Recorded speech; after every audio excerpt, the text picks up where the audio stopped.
This is a story of how I lost two sweaters, but Donald Trump lost an entire binder of intel that's threatening our national security. Every time the weather gets cold, I have to switch out my closets because, like, have you seen rent and housing prices? These influencers on here that have closets the size of my bedroom, great. I don't have that. So this year, when I finally got around to switching out my closets, I could not find two sweaters.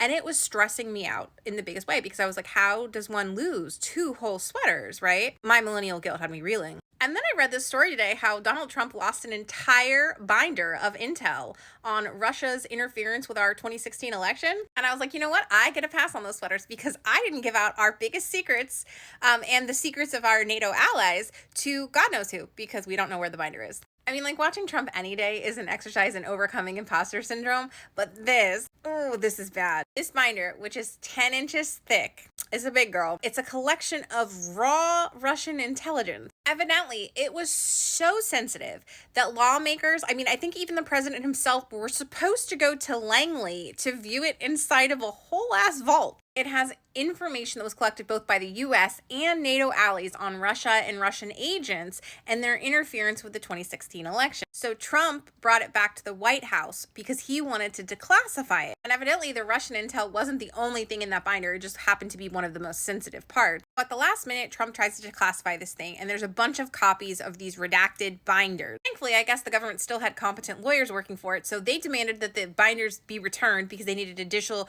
redaction. Redacting? There was too much juicy gossip. So finally, Mark Meadows gets the last redacted binder back just under the wire, but they never find the original binder. Mark Meadows, who's chief of staff then, had Cassidy Hutchinson as one of his top aides, and she says she's positive that he took it home with him. The unredacted binder, the missing intel, is with Mark Meadows, she says. But his lawyers flatly deny that. And the binder wasn't found when they did the Mar-a-Lago search. So that's the leading presidential 2024 candidate, the guy who can't find a 10-inch wide binder of our intel and most secrety secrets, or the guy who intentionally lost it and is using it as some sort of get out of jail free card. What a time to be alive.